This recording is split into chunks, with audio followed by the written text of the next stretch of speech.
Келесі 504-ші есептің біріншісін шығарайық. 3-тен 2 көбейтеміз, 7-тен 6. 3 пен 6 саны бірдей қандай санға бөлінеді? Бізде 3 санына бөлінеді. 3-ті 3-ке бөлсек 1, 6-ны 3-ке бөлсек 2-ге. Ал 2 мен 7 бірдей ешқандай санға бөлінбейді. Сонда қалды бізде бөлшектің бөлімінде 1 көбейтілген 7, ал алымда 2 көбейтілген 2 қалды. Сонда нәтижесі 7-тен 4-ке тең болады екен. Келесі екіншісін шығарайық. 7-тен 4 көбейтілген 40-тан 21. 7 мен 21 санына қараймыз. Екеуі бірдей қандай санға бөлінеді? 7-ге бөлінеді. 7-ні 7-ге бөлсек 1, 21 7-ге бөлетін болсақ 3. Енді 40 пен 4 санына бірдей 4 санға бөлінеді. 4-ті 4-ке бөлсек 1, 40-ты 4-ке бөлетін болсақ 10-ға тең. Енді қалды бізде 1 көбейтілген 10, 1 көбейтілген 3. Сонда 10-нан 3-ке тең болады екен. Келесі үшіншісін шығарайық. 32-ден 37 көбейтілген 9-дан 8.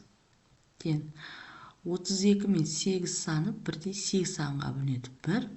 32-ні 8-ге бөлетін болсақ 4-ке тең. 37 мен 9 саны бізде бірде ешқандай санға бөлінбейді. Сондықтан да осылай жасақ. Енді 4-ті көбейтеміз 9-ға, 37-ні көбейтеміз 1-ге тең. Сонда 36-дан 37-ге тең болады. Тең арал санға айналдыратын болсақ 1,36-дан 1-ге тең екен. Келесі 4-шісін шығарайық. 11-ден 5 көбейтілген 25-тен 22. 22 сан мен 11 сан 11-ге бөлінеді. 1, 2 болады. 5-ге бөлінеді. 1, 5 болады. Сонда 5-ті 1-ге көбейтетін болсақ 5 қалады. 1-ді 2-ге көбейтетін болсақ 2 қалады. Сонда 5-тен 2-ге тең екен. Келесі 5-шісін шығарайық. 35-тен 8 көбейтілген 12-ден 5. 5 санын қысқартсақ 1, 7. 4-ке қысқартайық. 2 болады, 3 болады. Сонда 7-ні 3-ке көбейтсек 21, 2-ні 1-ге көбейтсек 2 қалады. Сонда 21-ден 2-ге тең екен. Келесі 505-ші есептің біріншісін шығарайық. 9-дан 7 көбейтілген 6. Яғни 6-ның бөлімінде 1 бар деп санаймыз. Тең. Енді 6 мен 9 саны қандай санға бөлінеді? Ол екеуі бізде 3-ке бөлінеді. Ал 9-ды 3-ке бөлетін болсаң 3-ке тең, 6-ны 3-ке бөлетін болсаң 2-ке тең болады. Сонда 3 пен 1-ді көбейтетін болсақ 3-ке тең болады. 7 мен 2-ні көбейтетін болсақ 14-ке тең болады. Бізде бұрыс бөлшек. Аралас санға айналдыратын болсақ 4,3-тен 2-ге тең болады екен. Келесі екіншісін шығарайық. 4 бөлімінде 1 бар деп есептейміз. 20-дан 3. 20 саны мен 4 саны бірдей 4-ке бөлінеді. 4-4-ке бөлсек 1-ге тең. 20-ны 4-ке бөлетін болсақ 5-ке тең. Сонда 5-ті 1-ге көбейтсек 5-ке тең болады. 1-ді 3-ке көбейтсек 3-ке тең болады. Келесі үшіншісін шығарайық. 6-дан 5 көбейтілген 3-тің бөлімінде 1 бар деп есептейміз. 3 санына қысқаратып 1-ден береміз. 6 санын 3-ке бөлсек 2-ке тең. 2-ні 1-ге көбейтетін болсақ 2 болады. 5-ті 1-ге көбейтетін болсақ 5 болады. Бұрыс бөлшек аралас санға айналдырып жататын болсақ 2,2-ден 1-ге тең болады екен. Келесі 4-шісін шығарайық. 14 бөлімінде 1 бар деп есептейміз. Көбейтілген 16-тан 7 тең. Бізде 14 пен 16 саны так 2-ге қысқарады, 7 болады. 2-ге қысқартатын болсақ, 8-ге тең болады. 8-ді 1-ге көбейтетін болсақ, 8, 7-ні 7-ге көбейтетін болсақ, 49 болады. 49 санының ішінде 8 саны бізде 6 рет бар. Бөлімі 8-ге тең болады, қалдығы 1. Яғни 6/8-ден 1-ге тең болады екен. Келесі 5-шісін шығарайық. 27 бөлшектің бөліміне 1-ді қоямыз. Көбейтілген 9-дан 2 тең. 27 мен 9 саны 9-дың өзіне бөлінеді 1. Так, 3 болады. Так, 1-ді 1-ге көбейткен кезде 1-ге тең. Так, 3-ті 2-ге көбейткен кезде 6-ға тең болды. Ал 6-ны 1-ге бөлетін болсақ, 6-ға тең болады. Сонда есебіміз аяқталады. Келесі 506-шы есептің біріншісін шығарайық. Так, 1/4-тен 1 көбейтілген 1/5-тен 1. Бұл бізде араластан бұрыс бөлшекке айналдырып аламыз. 4 алымында 5-ге тең болады. Көбейтілген бөлшектің бөлімінде 5 6-ға тең болады. Енді қысқартамыз. 5 пен 5 қысқарып кетеді. 4 пен 3 6 саны бізде 2 санына қысқарады. Сонда 3-ге тең болады, 2-ге тең болады. 2-ден 3-ге тең болады. Араластан айналдырып жіберетін болсақ, 1/2-ден 1-ге тең екен. Келесі екіншісін шығарайық. 2/2-ден 1 көбейтілген 2/5-тен 4 тең. Бөлшектің бөлімінде 2 болады. Көбейтіп қосатын болсақ, 5-ге тең. Қосылған бөлшектің бөлімінде 5, 10, 14 болады екен. Енді қысқартайық. 5 пен 5 қысқартсақ 1-ге тең болады. 14 пен 2-ні 2 санға қысқартсақ 1, 7 болады. Яғни 7-ні, мына жерде 1 бар ғой, 1-ді көбейтеміз 7-ге тең болады. 1-ді 1-ге көбейтсек 1-ге тең болады. Сонда 7-ні 1-ге бөлетін болсақ, 7 санының өзіне тең болады екен. Келесі үшіншісін шығарайық. 2/7-тен 2 көбейтілген 1/8-ден 1 тең.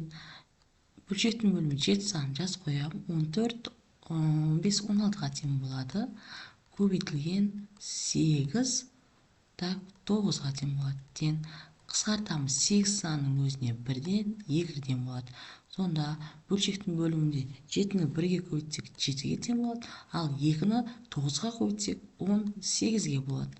Енді 18 санының ішінде 7 2 рет бар. 7-нің өзі болады. Так, 14 болатын болса 4 қалдық болады. Сонда 2/7-тен 4-ге тең болады. Келесі төртіншісін шығарайық. 1/5-тен 3 көбейтілген 7/2-ден 1 тең. Так, бөлшектің бөлімінде 5 болады. 8 көбейтілген 2, 14, 15 болады. Енді қысқартайық. Тең дейміз. 5 санына бөлінеді 1, 3, так, 2 санына бөлінеді 1, 4. 1 мен 1-ді көбейтетін болсақ 1-ге тең, 4 пен 3-ті көбейтетін болсақ 12-ге тең болады. Сонда нәтижесі 12-нің өзі болады екен. Келесі 5-шісін шығарайық. 2/7-тен 1 көбейтілген 2/15-тен 2 тең. Бөлшектің бөлімінде 7 саны қалады. 14, 15 көбейтілген бөлшектің бөлімінде 15 қалады. 30, 32-ге тең болады. Сонда 15 саны мен 15 саны 15-тің өзіне бөлінеді. Ол 1-ге тең болады. 32 мен 7 саны бізде бөлінеді. Бірдей сан жоқ, е? Сонда 32-ні 1-ге көбейтсек 32 болады. 7-ні 1-ге көбейтсек 7-ге тең болады. Енді бұл бізде бұрыс бөлшек. Араластан айналдыратын болса 4/7-тен 4-ге тең болады екен. Келесі 6-шысын шығарайық. 2/9-дан 2 көбейтілген 2/40-тан 19 тең бөлшектің бөлімі 9 санын жазамыз. Көбейтсек 18, так 20-ға тең болыпты. Көбейтілген 40, көбейтсек 80, 99-ға тең екен. Тең. Енді қысқартайық. Бізде 20 санының өзіне қысқарады. 1 болады, 2 болады. 9-ға қысқарады. 1 болады, 10, 1 болады екен. Сонда 2-ні 1-ге көбейтсек 2-ге тең, 11 санын 1-ге көбейтсек 11-ге тең болады. Енді 11 санының ішінде бізде 5 рет бар. Бөліміне 2 саны болады, қалдығы 1-ге тең болады екен. Яғни 5,2-ден 1-ге тең екен. Келесі 7-шісін шығарайық. 2,10-нан 1 көбейтілген 2,7-ден 1 тең. 10-ның өзін жазамыз. Көбейтсек 20, 21 болады. Көбейту 7, 14, 15 болады екен. Так, 7 санына қысқартайық. 1, 3 болады. 5 санына қысқартсақ 3 болады. 2 болады. 2-ні 1-ге көбейтетін болсақ 2, 3-ті 3-ге көбейтетін болсақ 9.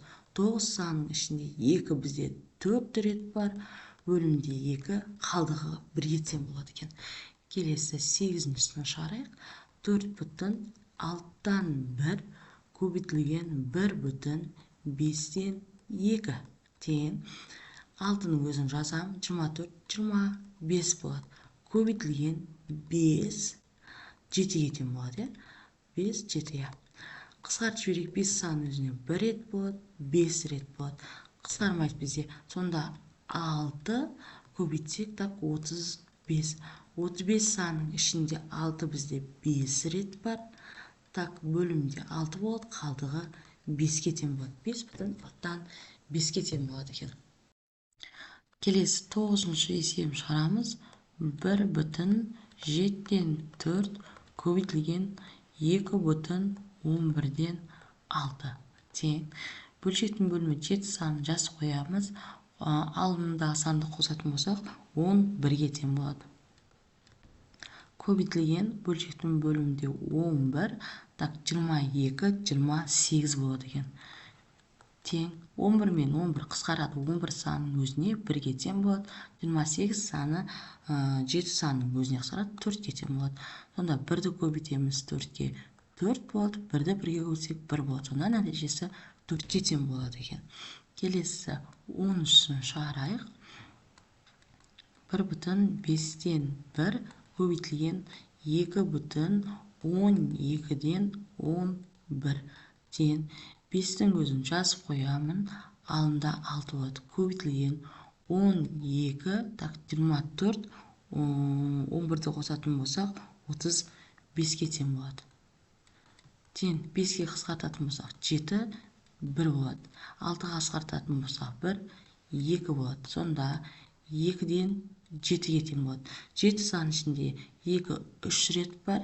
2 болады, 1 болады екен қалдығы. Сонда 3,2-ден 1-ге тең екен. Келесі 11-ші есебін шығарайық. 7,2-ден 1 көбейтілген 7,15-ден 1 тең. 2-ның өзін жазып қоям. 14, 15-ге тең болады. Так, 15 бөлшектің бөлімінде көбейтетін болсақ 105, оған 1-ді қоссақ 106 болады екен. Так, қысқартамыз. 15-дің өзіне 1-ге тең болады.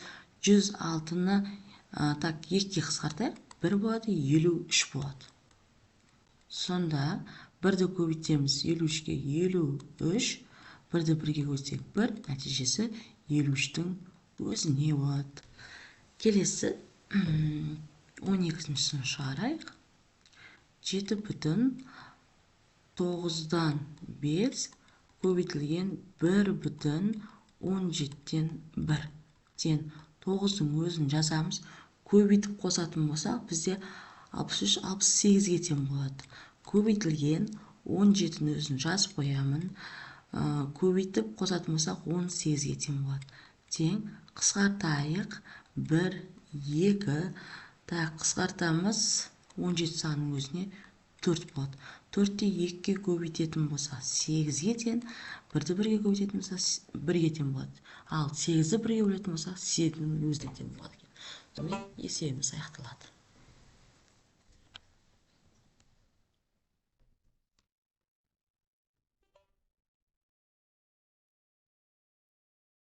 Келесі 507 есептің біріншісін шығарайық.